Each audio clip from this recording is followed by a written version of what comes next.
Is, it starts on like Thursday nights, and us frantically sprinting or printing out scorecards and doing videos and doing blogs and writing warm-ups and individual designs and people's handling designs. And this new gym has helped us be way more efficient on our Thursday nights, but we used to leave the last gym close to fucking midnight sometimes on Thursday nights.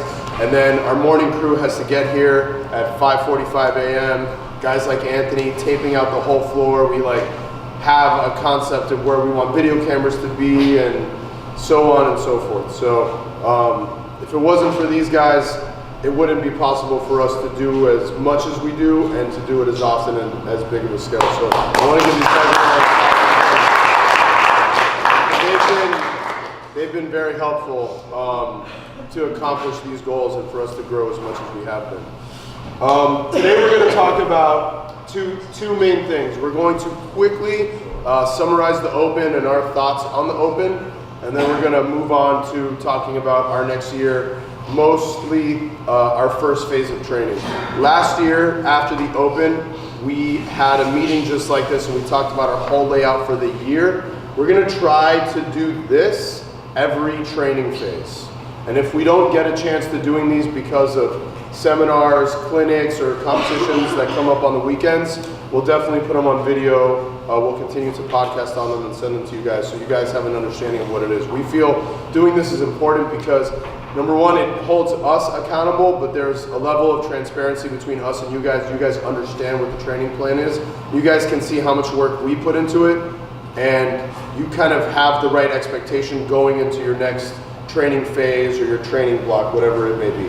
We also make lots of changes, and I feel like being able to talk about them in a group setting, there's much less room for miscommunication when we all get together and talk about it like this. So as you all know, the Open just finished. I think it was one of the better Opens in many ways. And in some ways, us being coaches and administrators, there's always things we feel like could have been better, and that's just how it is. I will say though that it doesn't fucking matter. We talk about it all the time, and we talk to our athletes, we talk to our handling athletes, our design athletes. We talk about this stuff regularly, how when you go to games.crossfit.com and you sign up, what you're doing is you are subjecting yourself to playing Dave Castro and CrossFit HQ's game. And their game has no rules. And they can change rules and change standards, change workouts, and do whatever they want, whenever they want. And sometimes it's well planned out, and oftentimes it's not. And those kinds of coaches and programs and athletes that complain about standards of the Open, or this isn't fair, that isn't fair, at this point, all we hear when people do that is, you just haven't been doing this long enough. Because it's been like that from year one. Literally year one, I think it was workout 2, it was time to be submitted, and the website went down, and you had an extra 2 weeks to do the second Open workout. And every year it's been the same thing. In 2015, when they had the heavy clean, they changed the scoring of it last second, kicked a bunch of people off the scoreboard. That's in a 4 or 5 year span, and honestly, they still haven't really figured it all out. But that's okay, that's the sport that we all love, and that's the sport that we're all willing to play. Same thing goes when you sign up for it. And look, I've got news for you. We've been at and coached at the games several times at this point, and it's the same exact way at the CrossFit Games. You could be lining up for your event, and you're supposed to be doing overhead squats, ski erg, and whatever, chest to bar pull-ups. Dave Castro will run up and go, hey guys, we're gonna do barbell steps instead of chest to bar pull-ups. And you're like, what? But I've been training this, and I worked this with my coach. Doesn't fucking matter. That's how this sport is, and it sounds corny, but we do have to be prepared for the unknown and unknowable, and it is sometimes by design and sometimes not. And that's just how the games go. That's how the standards go. Every single year in the Open, there's a thing. There's a new thing, a new standard, a new exercise, something that turns the CrossFit message boards and groups and everything on its head and everyone freaks out. This year it was the handstand walk and the handstand push-up standard was really hard for people. Dude, every year it's the same thing. So we kind of just have to get used to it, zip up and keep on moving. So I won't talk too much in this setting about what I think could have been better, but I do think it tested a broad, it was a good test of fitness. Some of the workouts, if you really look at them, were kind of sort of single modality tests.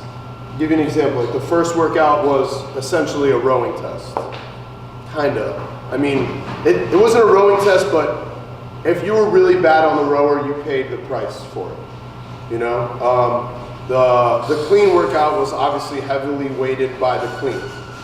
You know, the double under workout was obviously your ability to perform an absurd amount of double unders in a fatigue state. So I do think a lot of them were kind of sort of very single modality-ish, but that's the open, you know?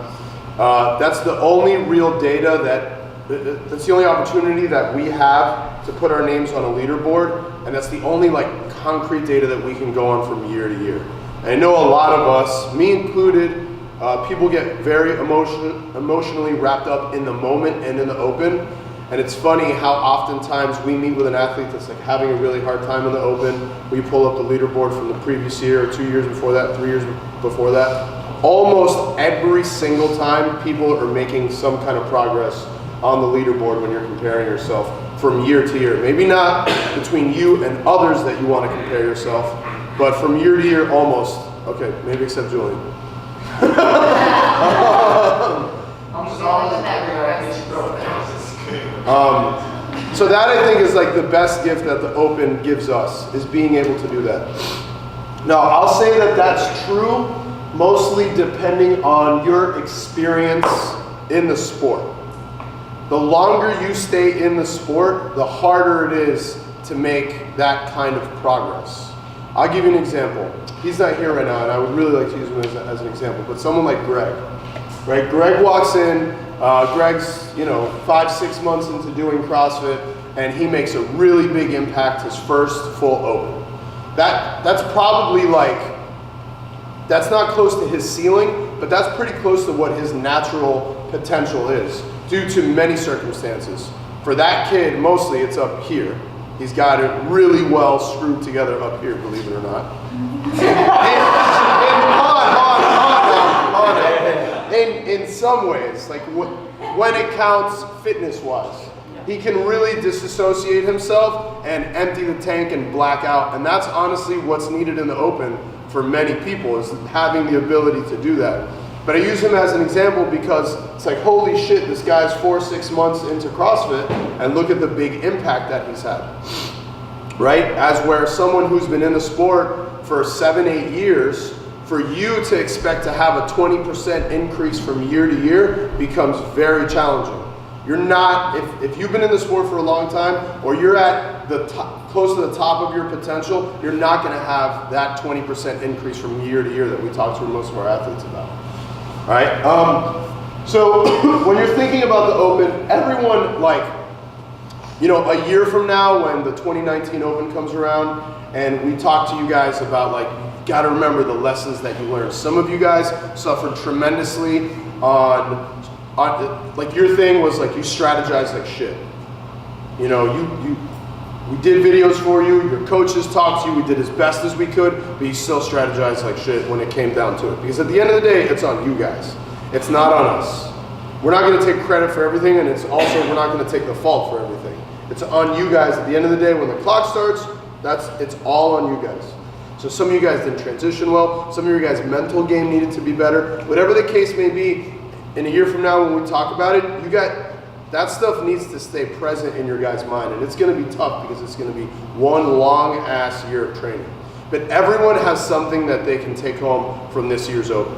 I can look around and I can give you guys my opinion on almost every single person that's doing here, or that's sitting here, because I saw almost everybody do at least one open workout. We've all had some conversations about what you guys could have done better. For a lot of you guys, it's a recurring theme. Okay, for my top regional guys, a lot of you dudes are suffering now with like the video standards and having that stuff dialed in. Those are things that you folks need to have dialed in well before, and lessons that you guys need to learn as well. Okay. I spoke previously about mental and physical performance. The Open, honestly, is equal parts of both. I can't tell you how many people might be less physically fit but outperform because they have it up here. Okay, again, I'll use this example again. Greg is, I'm not saying he's less physically fit, but Greg's position on the leaderboard definitely outperforms, I think, what most people thought he was capable of because he has it up here. And trust me, the Open is equal parts of both. Some of you guys are way more fit than the leaderboard even showed because you don't have it up here. Because when you see your name compared with someone else on .com, you see all those names up there, you guys freak out. But guess what? That's the sport that you guys are willing to play. That's what you guys signed up for. You know, everyone is going to have something to take home from this season, whether it's nutrition, whether it's mental game. They need to compete more, they need to compete less, so on and so forth. But that's your guys' job to kind of, you guys need to think about that, talk to your individual coaches, and formulate a training plan to help you guys break through those plateaus and into that next position. All right? Establishing new and realistic goals for the training season. Like I said before, we talk about this 20% rule. Anybody who walks around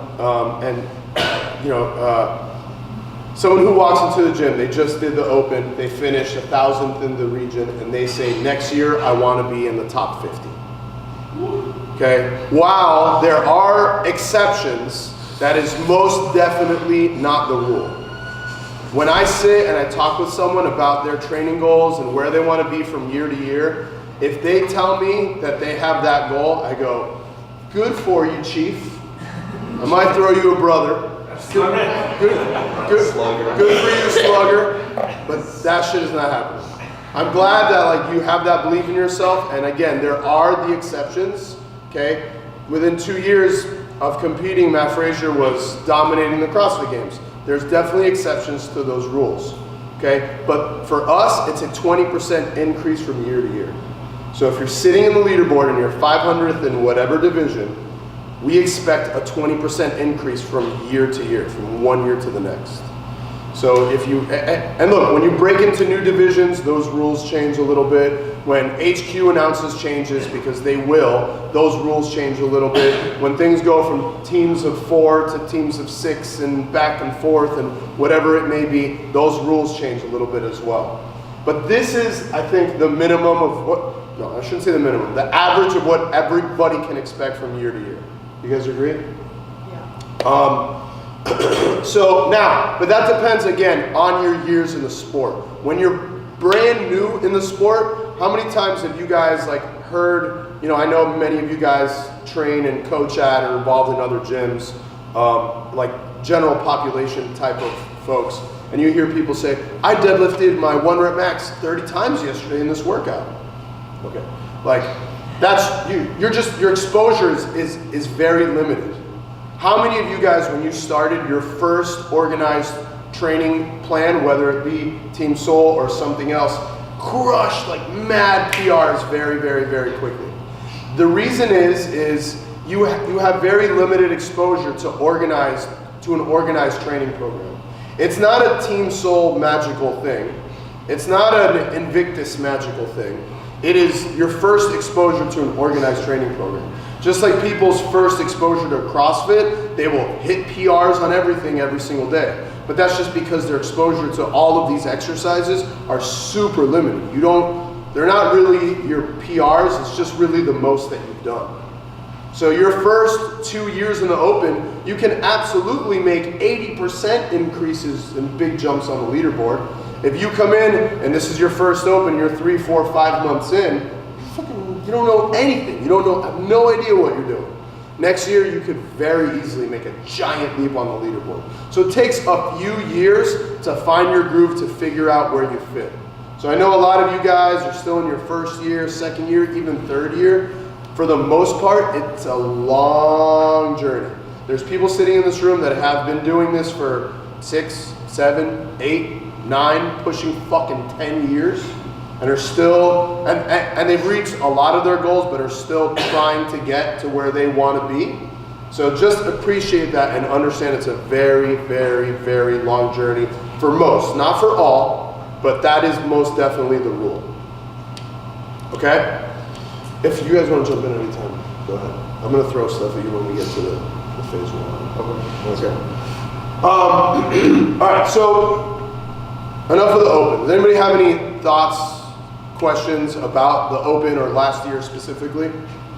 Actually, one thing. So Danny talked about how every one of you has something that you guys can improve on, something you take away from this year's open, and trying to keep that present into next year. So that doesn't just happen next year at the open. You don't just go, oh yeah, last year I did really shitty at this, I need to work on it. That's something you have to keep present through phase one, through phase two, through phase three, the entire year. If you suck at transitions, you have a year to work on it. It doesn't just come back at the open.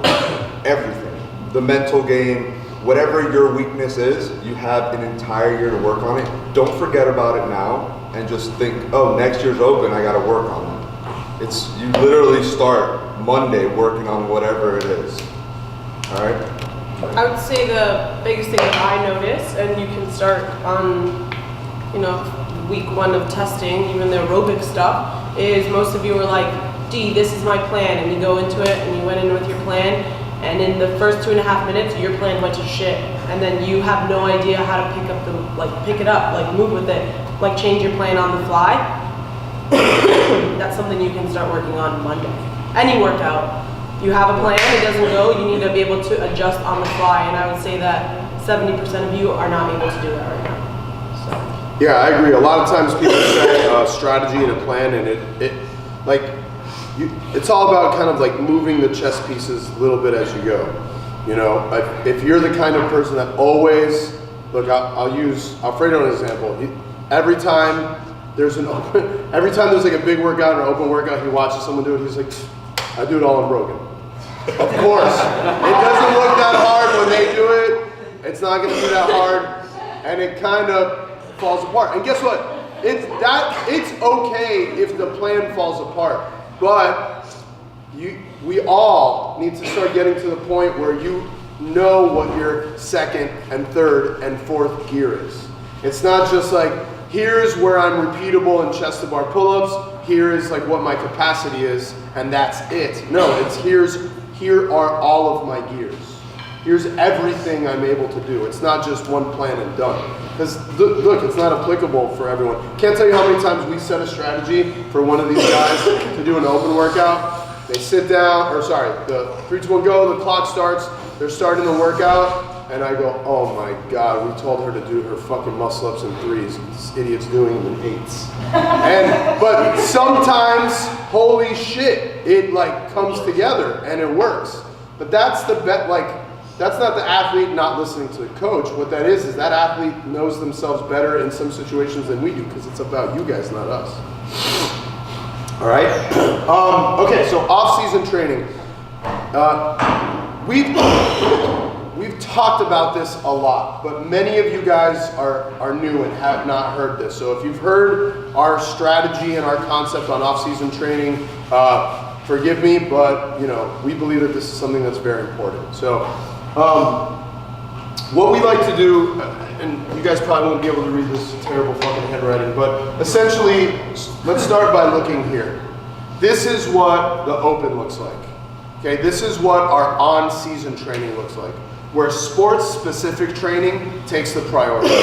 What is sports-specific CrossFit training to you guys? What does that look like? Raise your hands. Can someone use fucking words? Metcons. Yeah, Metcons. Putting pieces together that you need to work on. Yeah. More exposure to it, you need to. Yeah, hard shit, painful stuff. So any open workout, CrossFit, Metcons, that's sports-specific training. Our sport, the games had a workout this year, which some people liked. I thought it was very weird, but that interval workout. Interval training is not typical of sports-specific work, right? It does exist in some CrossFit tests, but for the most part, not so much. So full mixed pieces, that's sports-specific work. That takes the priority of our training. So we didn't do a lot of it during the Open, but leading up to the Open, what we would do, I believe it was on Monday we would do prep work for a full mixed sport-specific workout on Tuesdays, and we would do that again on the weekend to prepare for the Open. We're not going to do that now. All right, what takes the backseat is what we call segmenting your program design. So segmenting your program design, there's many things and many elements, different sports that essentially feed what CrossFit is. So weightlifting, running, all kinds of aerobic work, biking, et cetera, et cetera, et cetera. All those different elements, what we want to do to become good CrossFitters is to become as great at those different elements as possible independently of each other. So I need to be a great runner, I need to be a great weightlifter, I need to be strong, I need to be a good gymnast, I need to be a great rower, I need to have good body awareness, you name it, take all the CrossFit elements and get really fucking good at them separately. What does separately mean? Not mixing things. Not mixing my chest to bar with my rowing for now. Not mixing my snatching with my toes to bar for now. Not mixing double unders and muscle ups for now. So becoming great at all those things independently of each other. That makes sense? So that's segmentation, right? So if we work our way back to where we're going to be at now, segmentation takes the priority of our training design. So we separate things as much as possible now. So this week was kind of a bad example because it was our transition week. Kind of had fun. We didn't even give a shit if you guys came to the gym. Did not matter at all whatsoever. All right, but as we start next week, segmentation is going to be a very big priority. So what does that mean? You're going to do very little sport-specific work.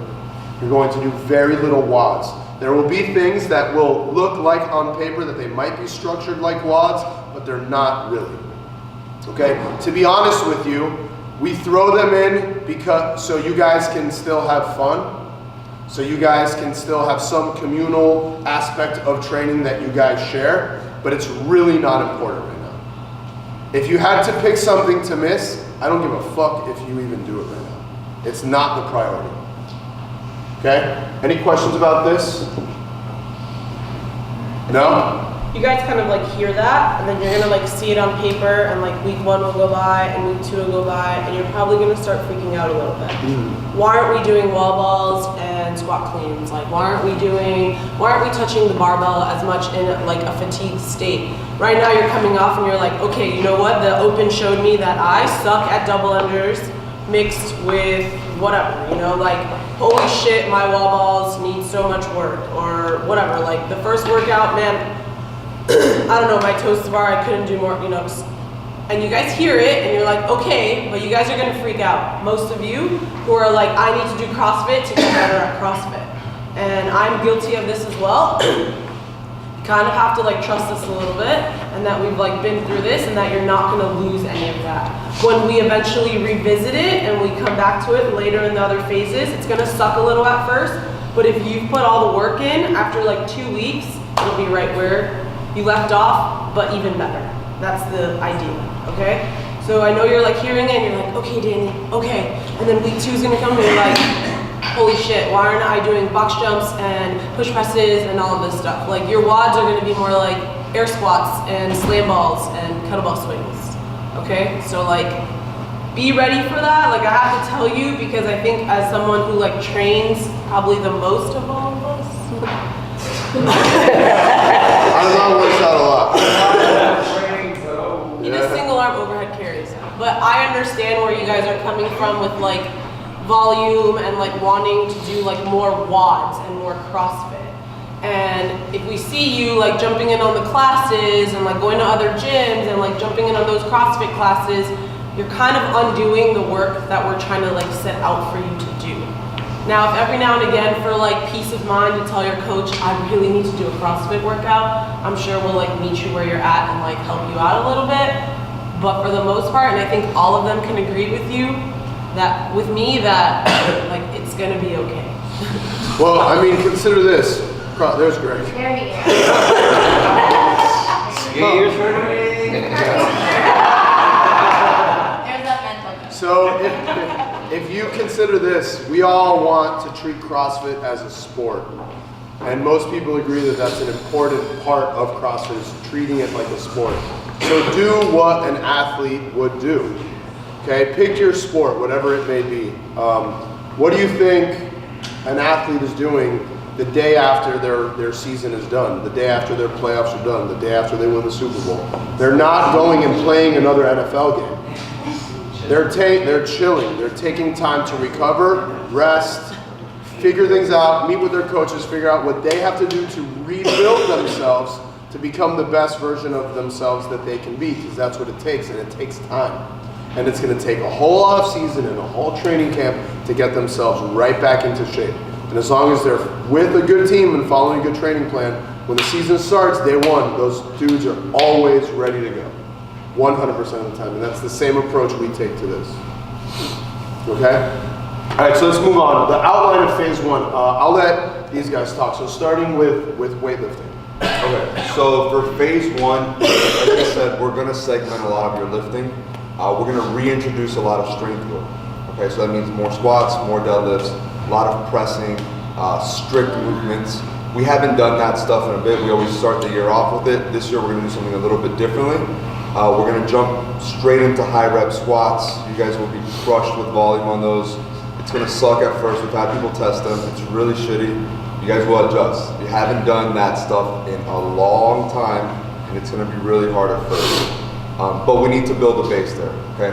Like Anthony likes to point out all the time, CrossFit is a strength endurance sport. It's not just a max strength sport, right? So we need to build an endurance base even when it comes to our lifts, right? And that's something we haven't touched in a while. So again, it will suck, stick with it. As far as weightlifting goes, we're gonna go back to just doing snatches, clean and jerks, a lot of technique work. We're not gonna be doing the daily minimums and heavy singles that we did for a while. You guys will not have a heavy single for months. For a lot of you guys, that will suck. Just like Dee was talking about, you guys will get anxious about it. I'll see it all the time. You guys will try to sneak in singles. It happens all the time. It happens with the weightlifters, it happens with powerlifters, it's gonna happen with you guys. Please avoid doing that. The goal is not for you to hit a 1 rep max 8 weeks from now. We need to hit it 15 weeks from now, 20 weeks from now, 40 weeks. 40 weeks from now, right? It's not now. We're trying to build a base. We want to hit a 3 rep max snatch 12 weeks from now. Like, take your time with it. Please don't jump into heavy singles. We're going to build a lot of volume from a lot of different positions, and it's going to suck for a lot of you guys, especially the guys that are newer to us and don't have the exposure. So if you've been here in the last 6 months, you've snatched a lot, you've clean and jerked a lot, but it's been heavy single, a heavy double, or an EMOM single. We're going to do a lot of stuff from different positions now, and a lot of volume from those positions. So you may not be used to it. For some of you guys that have never done that amount of volume, it's going to tear your hands up. Don't be afraid to use straps. I know CrossFitters have this thing with weightlifting straps.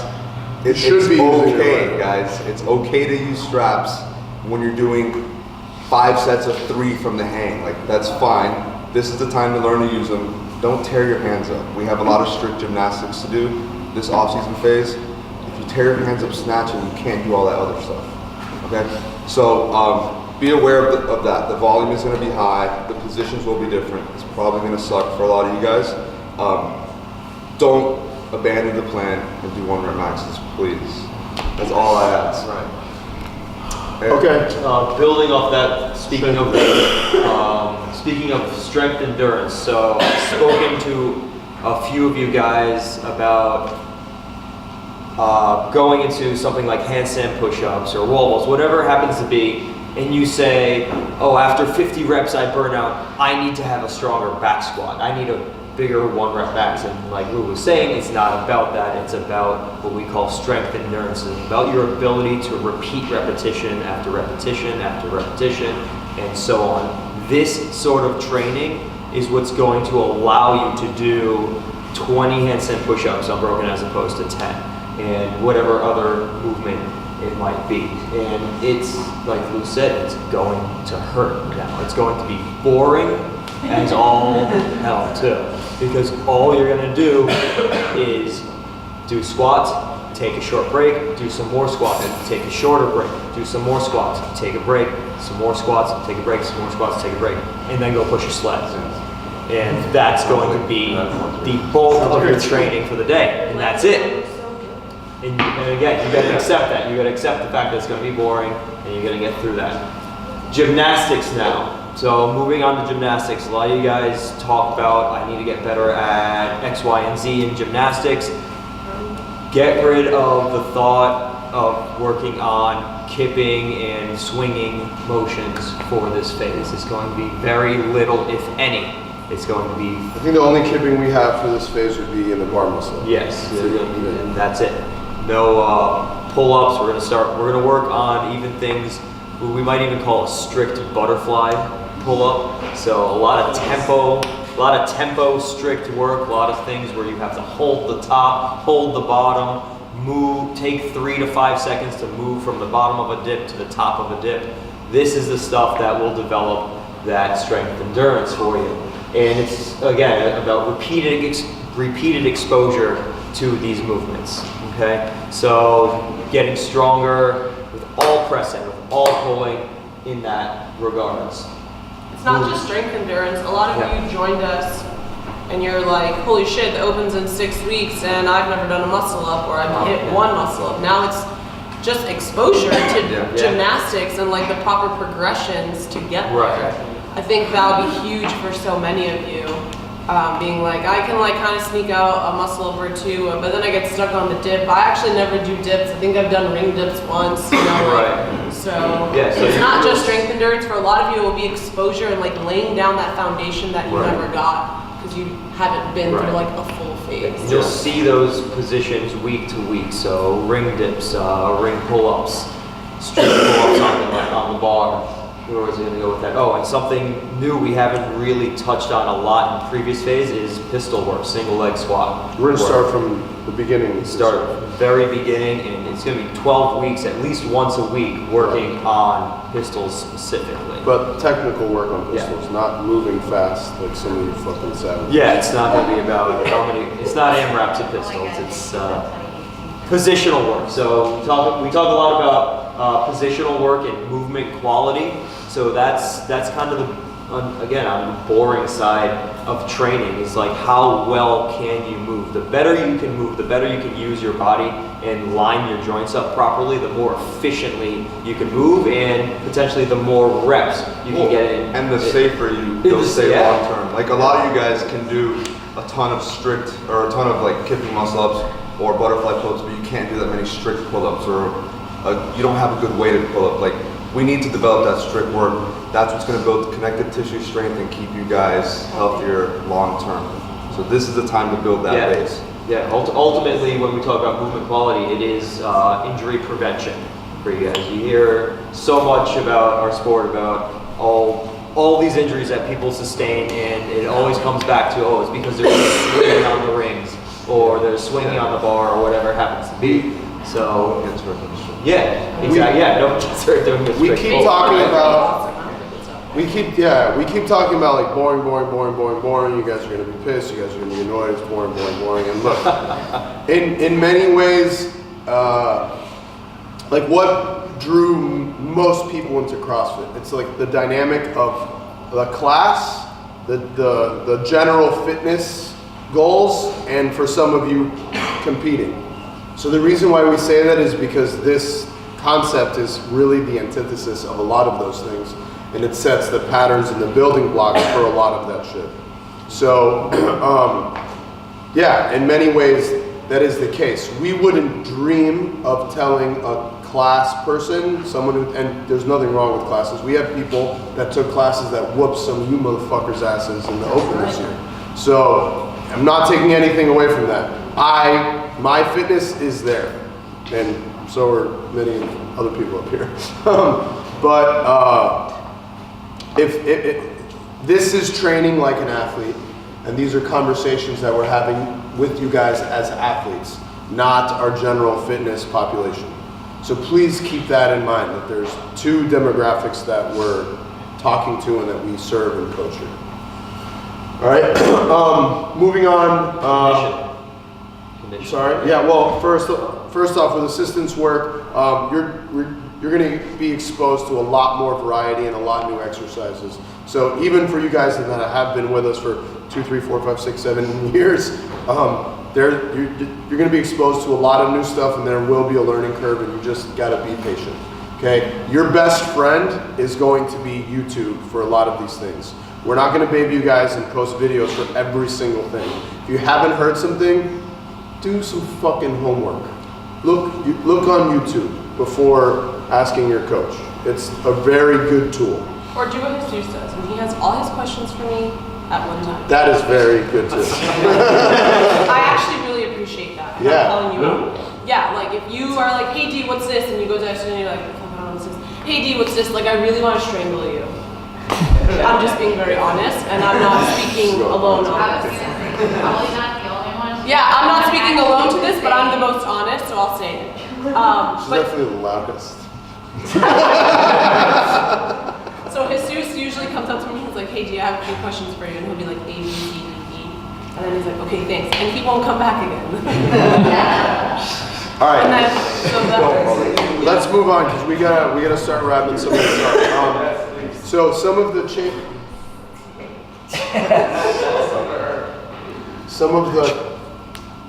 we'll touch base on some of the changes on the conditioning stuff when we move to the next. So conditioning will be long and slow for the most part.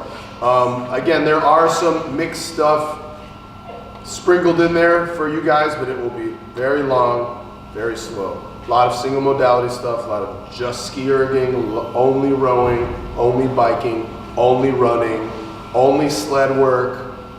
There is some movement quality cyclical work that Andres is going to take over mostly, and it's going to be taking you guys through different ranges of motion. Unfortunately, when we introduced it this past year, it's kind of the stuff most of you people skip, and it pisses me off more than you guys can understand, because it's all you guys tell yourselves and tell other people that you skip it because it's boring, but you really skip it because you suck at it for the most part, and you don't have it up here to do an hour of carries and walks and moving in different ranges of motion. The same reason why a lot of you motherfuckers skip your running, because you fucking suck at it and you don't have it up here to do it. Okay, so this is the year to take a different approach at all of that, or towards all of that shit, and to really apply yourselves and do all of your training. That's the truth. Yeah. And coming back, very passionate about that. you just made me look really nice. All right. Guys, we got to wrap this up. So Let me Yeah, go on. add to the conditioning. When you guys come to us and you say my mental game's not there, I just couldn't dial into this. In these conditioning portions, these long, drawn-out conditioning portions, this is where you're going to develop that mental capacity to just keep going. When you're sitting on a rower for 30+ minutes, you want to get off, but you can't. You got to sit on that rower, you got to stay on the treadmill, you got to stay on the bike, and you got to push through it. Well, we got to develop that. I'll say too, like, it gets thrown around here a lot, the word Z1. Okay, if you don't know what that means, don't say it. Okay, sitting on a rower for 30 minutes is not Z1. Sitting on the bike for a 30-minute test is not Z1. Dragging a sled is not Z1. It can be, but when it says 30 minutes on the air bike, test. Give me your metrics at the 10, at the 20, and the 30. What is your peak wattage, your peak RPM, and your average RPM? That is not Z1, okay? When it's the same thing for an hour, sitting on the rower for an hour, that is not zone 1 work. Okay, zone 1 refers to different heart rate levels, and it is a heart rate that sits in what is called zone 1. Just because you're not killing yourself with kipping pull-ups and burpees does not mean it's always recovery work and zone 1 work. Alright? Okay, moving on to some changes. We've talked about it like crazy. There's going to be way less mixed work, and it's just something you guys are going to have to get used to. Okay? There will be some single session days, mostly on Wednesday. There will also be days where you guys don't do any conditioning or cardio at all whatsoever. It's not some days, some sessions. Some sessions. Okay? Wednesday, primarily. Yeah, mostly. Deadlift. Well, Wednesday there is no second session for now at all. And then there are some days where it's just going to be lifts, strength work, some gymnastics, assistance work, and that's it. No conditioning, no cardio at all. Okay? But For the strength stuff, what percentages are you guys mostly doing? low. It's- Well, mid-range. Starting at 65, working towards the end of 65 and this. like what reps can you use? 10s for squats. Deadlifts will be a little lower. Okay. And lifts will be very high volume, but they'll be mostly technical. Yeah, a lot of pressing is not based off percentage work because one rep max strict press looks disgusting for everyone. Everyone arches back, it looks terrible. I don't like it. All right. Another big change is this is the first time we're going to extend we've never had a phase this long, but it's going to be a 12-week phase. And essentially what we're going to do is we're going to set up different tests and we're going to play with intensity and volume throughout the phase, which traditionally we haven't done that. When it's time for us to increase intensity and volume, we would move into a different phase. We're going to kind of play with that during this 12-week phase. It starts on Monday. All right. We are changing our track days to Saturdays. No longer Wednesday or whatever time and day we had played with previously. They're going to be Saturdays, and they're going to be at 7 or 7:30? 7:30, and they are mandatory. If you are a phase 1 athlete and you want to come, first of all, this gym ain't even going to fucking be open at that time because you've got to be at the track. But if one of us were to come here for whatever reason, you are not welcome. We do not want you here. And we talked, all handling coaches individually, we're all on the same page. You're not going to get extra stuff to do at another gym. You're not going to get extra stuff to do at home. You're not going to sub it with something else. If you don't want to do it, fucking don't do it. I don't care. But you're not welcome here. I don't want you here. I don't want to see you. Don't post it on the fucking internet. I don't want to be involved in it. I don't want to see it. I don't want to hear about it. Everyone needs to be doing this shit. If you have goals, and many of you do, to be a regional athlete, to be a games athlete, to compete at Wadapalooza, to compete at Granite Games, etc., etc., etc., you fucking have to be running. Okay? And maybe you're just an open athlete, right? Like me. Like I'm never going to break into those different divisions and those in those competitions. Hey, you're an alternate on the regionals team right I am now. an alternate on a pretty good team. There's an element of having body awareness and learning how to run that's gonna make you a better athlete, no matter what, and there's no debate on that. It's not just body awareness, and maybe Nikki can speak to it, but it's also like more connective tissue buildup, like moving your body and like running on your joints is like huge to carrying like your body weight. And not only that, but if you listen to like any podcast from like runners, like I've listened to a ton of like Chris Hinshaw ones, if you know who that is. A lot of those athletes like speak to him and like their development to go from like here to here. And it's not a huge jump, but like learning their levels and like their threshold and like their gears. We talk about gears all the time and like pacing, being like, yeah, I can run a full out 400, but like what after that? Like what do I have after that? You know, so I don't know if Nikki wants to talk about what this one's gonna look, this track stuff. So the running this time around is the sets are going to be a little bit longer, just consistent with everything else we've been talking about. The track is so much mental toughness. I also designed the warm-ups very specifically for what we're up to, and you're going to be exposed to very different movements and warm-ups out there. And like a bulk of the track work are the warm-ups. And like those of you guys who've been coming, like I know Adrian's been coming really consistently, and George was coming for a while. Like guys, vertical mobility is everything. If you want to like your low back feeling good, if you want to have a good knee drive, this is sprint training, sprint drills. I don't teach pose, and it really, really helps so much. And getting out there on the track doing laps really sucks. So you guys get out on the track and do these laps over and over and over again, like that. If you can crush a track workout, you can pretty much crush anything. Because track, yeah, it is boring. For those of you who don't know, Nikki competed at a pretty high level collegiately on a track team, so she knows what she's talking about. Yeah, that's pretty She's cool. gonna help you guys get where you can get on that track. It's tough, but like, guys coming off the track and field, stepping in across it the first time, like, yeah, I just had an engine when I first started, and it's really gonna help you. The people who did show up really consistently this last season really were able to speak to it, and like, were able to share with me how much it did help.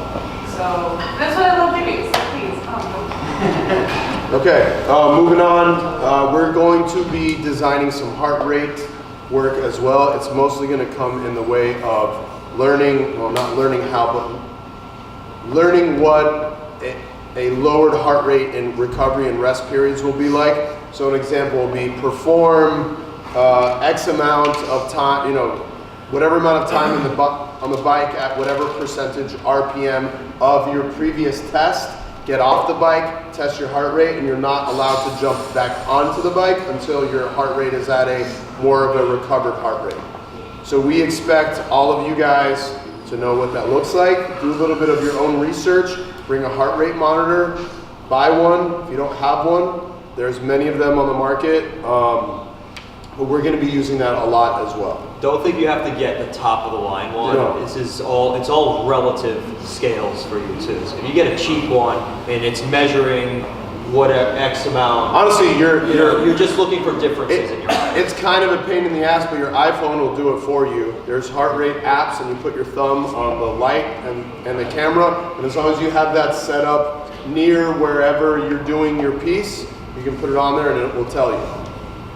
It's definitely more of a pain, but if you're on a budget, you can use your phone.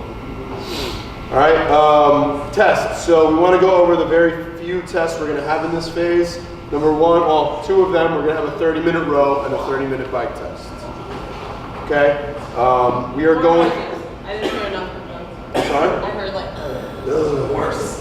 It's better. Last year there was a 10K. We did an hour. When I first started with FYF or whatever, it was a fucking hour row, and I was like, Danny, this is stupid. He's like, I don't care. The next year, another hour row. Yeah, Then we're not doing those. I got it down to a 10K, and now we're at 30 minutes, guys. Yeah, we're not doing an hour test. If you never did those, be very grateful that you're here now. Not in that hot ass gym rowing for an hour in fucking August. Woo. Okay, we're gonna test 5K, so we're gonna use, I'm saying these things because we're gonna pull metrics off of all of these things and use the data for tests, or for your training going forward. All right, we're gonna do some dips and pulling tests, mostly weighted, some rep maxes, but mostly weighted for dips and pulling. For squats, squats and pulls, only rep maxes, and that'll come at the end. That's not gonna be a priority. So if you don't have percentages that you're working off of, talk to your handling coaches on the floor, and we'll help navigate and estimate for you guys. Okay, Sorry, go ahead. Sorry, the aerobic tests, like, you guys need to do them if you want to see results. Like, week 1 is test, guess what? Week 12 is test. And if you didn't test at any point, even if you have to test in week 3 because you missed week 1 and 2 because whatever the fuck, you should still test so that you see, like, some sort of improvement, or if there was an improvement, then we need to, like, revisit that maybe something went wrong. Well, the design is also going to be based off that as well. So if you don't have your data, you're going to be shooting in the dark. You have no idea what's going on. Okay, we throw these terms around, handling, private design, and blog followers around a lot.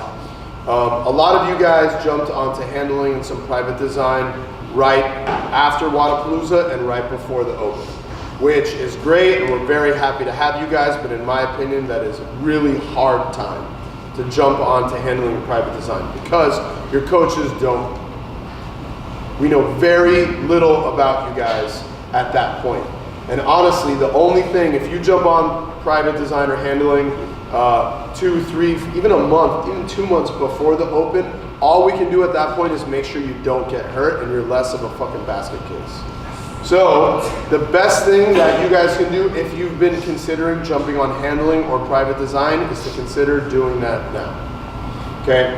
The very quick differences between the three. Okay. Number one, we put a training design out for everyone to follow. If you're a member of the gym, you get it automatically. If you're following remotely, it's posted every day for you guys to follow.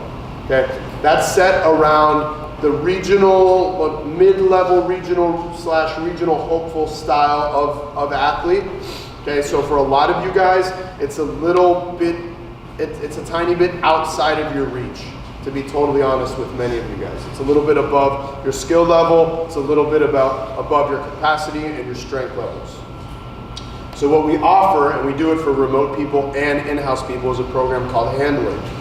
Handling takes that base, that blog that we put out for everybody, and we make subtle adjustments to that base for your skills, for your lifts, for your capacity, and most importantly, your schedule. So a lot of people use that have weird jobs, that have tough schedules, that have to miss a lot. Someone like a Robbie or an Adri that will have to work for 2 days straight and then have 6 days off after that. So those folks use that mostly in the way of us helping them prioritize and schedule their priorities and needs. Okay? That's extremely important as where these things fall in line to your development.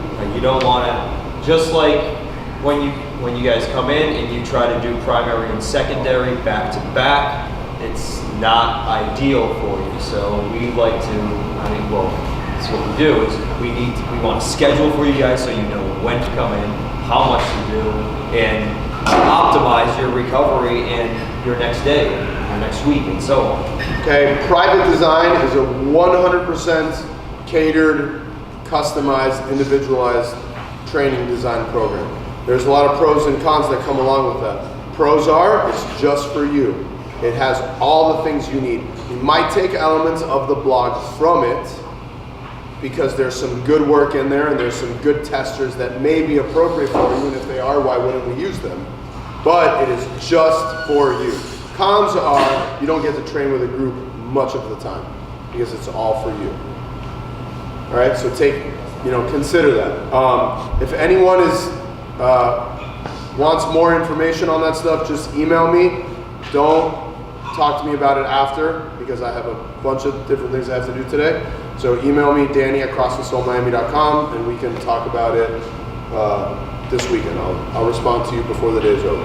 Also, we're all individual coaches, and we handle our clients all, in different ways, but pretty much we all follow the same things. So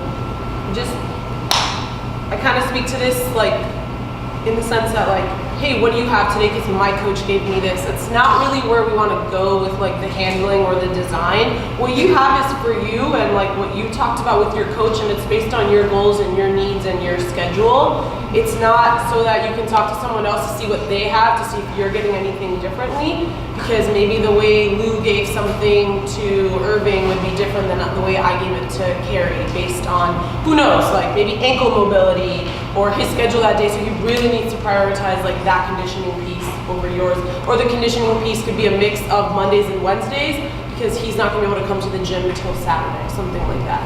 So try not to fall into that habit of hey, what'd you get? Because this is what I got. Maybe if it's hey, I'm doing the bike piece from the blog later, do you want to do it together? And then do you guys kind of understand what I'm saying? Don't be picking at each other, or oh, you have that, so I'm going to jump on that and fuck what my coach gave me. Or if you're doing handling, I'm just going to do everything you're doing because I can't afford it. It's not the way that works. Does that make sense? Yeah. So I've kind of seen a lot of you do that already, and I'm not a huge fan of it, and that's not what the point of it is. And if your coach is giving you stuff and you're not even doing it, and you just want to do what everyone else is doing, then maybe handling's not for you. Does that make sense as well? Cool? Okay. All right, last thing, we have the Soul Games coming up, okay? We fully expect everybody here that is not moving on to regionals to participate in the Soul Games.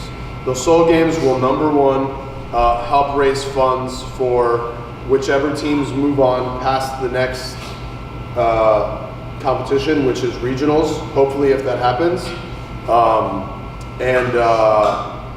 It's a very important, very great community event, especially to incorporate you guys into the fold of the general population classes.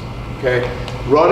Having a gym that has a lot of competitors and a very strong general population is not easy to do. If you read social media and you hear from these self-proclaimed CrossFit business experts, having a competitive gym, a lot of people feel is going to be the end of your gym. And guys, like all of you guys are kicked out of gyms regularly, and a lot of gyms are very anti-competition. And the reason why that happens is because those competitors, those leaders, those coaches, those gym owners, those administrators don't do a good job at incorporating the competitors into the general population. And it becomes like these two different sects and these two different groups. Let me tell you guys something, okay? While you guys all, look, we're all equal, all you guys pay a very good membership. It's expensive to keep this place running. The overhead, and especially this place with the air conditioning and the space where it is very fucking high. But I will tell you, okay, you guys spend a lot more time here and require a lot more care and need than our general population. That's not a hit to anybody. That's just the fucking truth. It costs a lot more to staff for all of us, to coach all of us, to keep us all involved, to have more open hours than any gym in South Florida. Okay? And we heavily rely on our general population to help fund, believe it or not, a lot of our activities and to make sure that we keep the lights on. So it's imperative that you guys play nice with each other and our general population. Basic things like saying, hello, how are you? Getting to know them, their names, their kids, whatever it is, not fucking handstand walking in the middle of their classes. Being mindful of them, being mindful of Sean, asking Sean where you need to be, participating in some of the classes when it's appropriate. But it starts with something like Soul Games. So schedule it, okay? All of our regional people, we're gonna talk now a little bit more in the office about some things that we're gonna be doing that are different from this, but you guys are expected to be there. You guys are gonna be running a lot of it. You guys are gonna be judging it. Okay, and everyone else, we're expecting that you guys sign up for it, participate, and compete in it.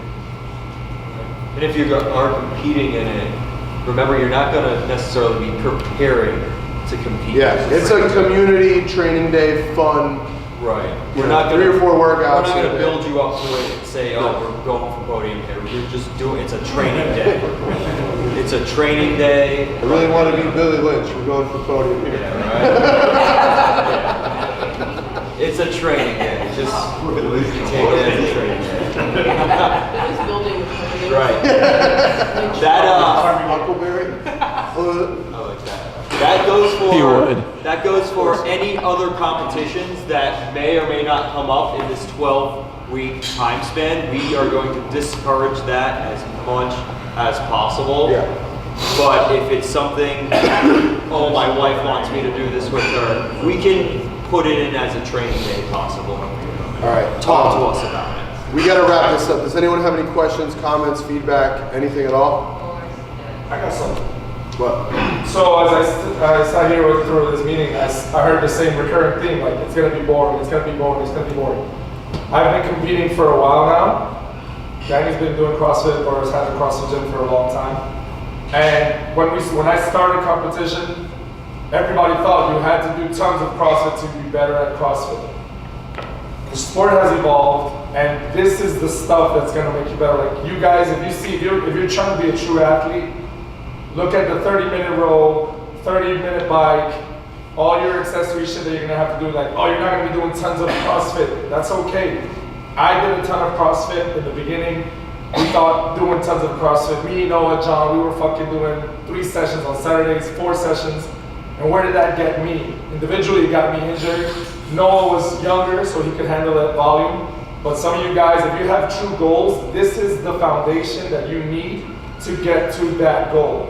It's not, oh, I need to be able to do Amanda faster or do Amanda 10 times to make sure my Amanda time gets faster. It's getting better at the foundational stuff, like being able to do this stuff better, because longevity, if you're trying to be a true athlete, it's longevity. It's not, oh, I want to have this, I want to do 30 competitions during the season. If that's your goal, and you talk to your coach about that, but if your goal is really trying to make regionals, trying to make games, or be at a more elite level, then your goal should be like, oh, let's set up, I want to do a competition. You talk about you're going to do a competition months out from that, but this is the stuff you're going to do leading up towards that, peaking you towards that. It can't be like something that I've noticed through my years of CrossFit is like people want to compete 20 times a year, and it's like it doesn't make sense.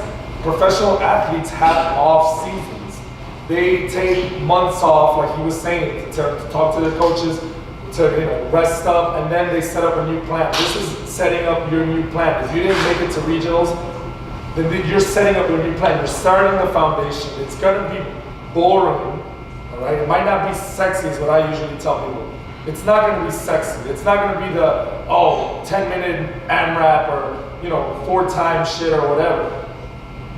The guys who are the best, Matt Frazier, Rich Fromm, these guys do this shit and don't post that because they know people are not gonna care about that. They're gonna be like, single leg Romanian deadlifts at a tempo pace. Like, who the fuck wants to watch that?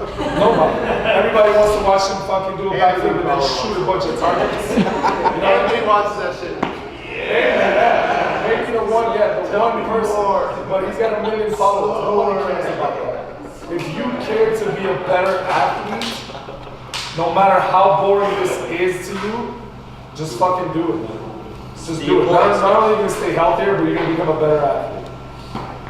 Why is our off-season design like a swastika? It's designed off the back of his head